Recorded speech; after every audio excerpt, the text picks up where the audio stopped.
আমরা এই জায়গায় খুব কষ্টে আছি বুঝলেন, আমরা বাড়ি ঘর সব তুলে গেছে, গরু বাছুর লিয়া খুব বানে আছি।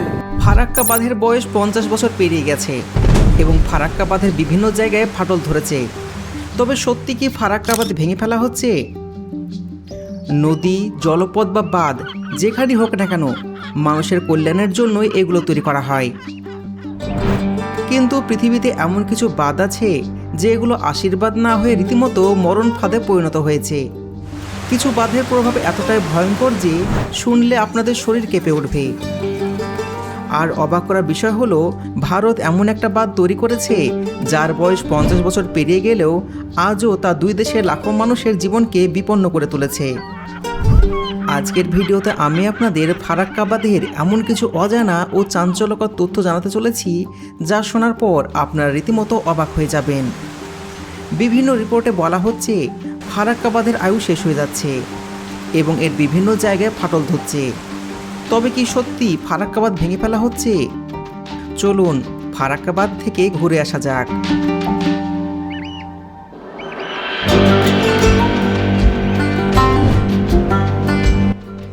বন্ধুরা, বাংলাদেশের সীমান্ত থেকে মাত্র 16.5 কিলোমিটার দূরে ভারতের ফারাক্কা ব্যারেজ গঙ্গা নদীর ওপরে নির্মিত।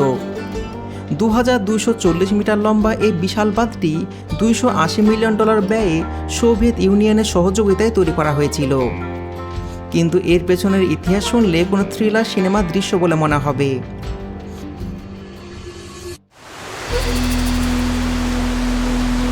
1950 দশকের গোড়ার দিকে কলকাতা বন্দরের নাব্যতা বৃদ্ধির জন্য 1956 সালে এই প্রকল্প হাতে নেয় ভারত সরকার। তৎকালীন পাকিস্তানের সরকার এর তীব্র প্রতিবাদ জানালে ভারত তাদের আশ্বস্ত করে বলে যে ফারাক্কা বাঁধ নির্মাণটি কেবলমাত্র অনুসন্ধান পর্যায়ে আছে। কিন্তু অবাক করা বিষয় হলো, 1960 সালে পাকিস্তানের সাথে বৈঠক প্রক্রিয়া চলা অবস্থাতেই 1961 থেকে 1962 সালের দিকে ভারত গোপনে এর নির্মাণ কাজ শুরু করে দেয়। আর বাংলাদেশের জন্মের আগেই 1970 সালে ফিডার খাল ব্যতীত ফারাক্কা বাঁধের কাজ প্রায় শেষ করা হয়। সবচাইতে বড় চমকটা তো এরপরই। বাংলাদেশ স্বাধীন হওয়ার পর ভারত সিদ্ধান্ত নেয় বাঁধটি চালু করার, কিন্তু বঙ্গবন্ধু সরকারের অনুমতি ছাড়া এটি চালু করা যাচ্ছিল না। তখন ভারত একটা চরম কৌশল অবলম্বন করে। তারা বঙ্গবন্ধুকে জানায় যে শুধুমাত্র ফিডার ক্যানেলের পানি সরবরাহ আছে কি না তা দেখার জন্য পরীক্ষামূলকভাবে বাঁধটি চালু করতে চায়। অনুমতি নিয়ে মাত্র 41 দিনের কথা বলে চালু করা হয় সেই ফারাক্কা বাঁধ। আজ 53 বছর পেরিয়ে গেলেও আজ পর্যন্ত বন্ধ করা হয়নি এটা। একবার চিন্তা করে দেখুন তো, একটি দেশের সাথে কত বড় কৌশল করা হয়েছিল। বন্ধুরা, আন্তর্জাতিক আইন অনুযায়ী প্রতি 40 বছর পর পর নদীতে দেওয়া বাঁধ রিভিউ করতে হয়, কিন্তু ফারাক্কা বাঁধ রিভিউ করার কোনো উদ্যোগই গ্রহণ করা হয়নি। পরিকল্পিতভাবে নদীর স্বাভাবিক গতি রোধ করা এই বাঁধটি শুধু বাংলাদেশের উপরেই বিপর্যয় ডেকে আনেনি, বরং ভারতকেও এক ভয়াবহ পরিণতির দিকে ঠেলে দিয়েছে। আপনারা জানেন রীতিমতো অবাক হবেন, 1975 সাল থেকে 1992 সাল পর্যন্ত গঙ্গার পানি প্রত্যাহারের ফলে বাংলাদেশের ক্ষতি হয়েছিল প্রায় 1,08,500 কোটি টাকা।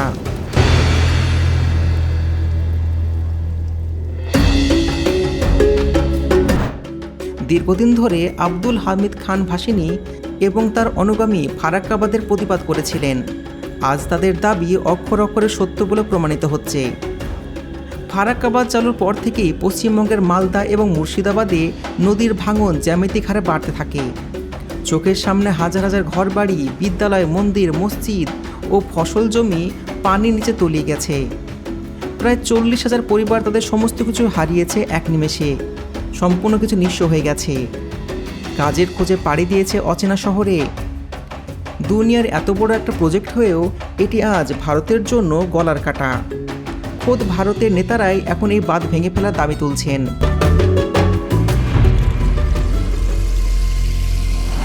আপনারা জানলে অবাক হবেন, পশ্চিমবঙ্গের তৎকালীন চিফ ইঞ্জিনিয়ার কপিল ভট্টাচার্য ফারাক্কা পরিকল্পনা শুরুতেই এর বিরোধিতা করে বলেছিলেন এটি সবার জন্যই মরণ ফাঁদ হতে চলেছে।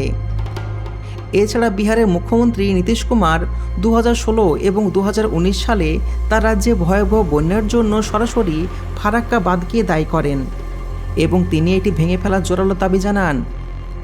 বিহারের পানি উন্নয়ন মন্ত্রী সঞ্জয় কুমার তো স্পষ্ট বলে দিয়েছিলেন, হয় ফারাক্কা বাঁধ ভেঙে দাও আর না হয় বন্যার পানি নিষ্কাশনের ব্যবস্থা করা হোক।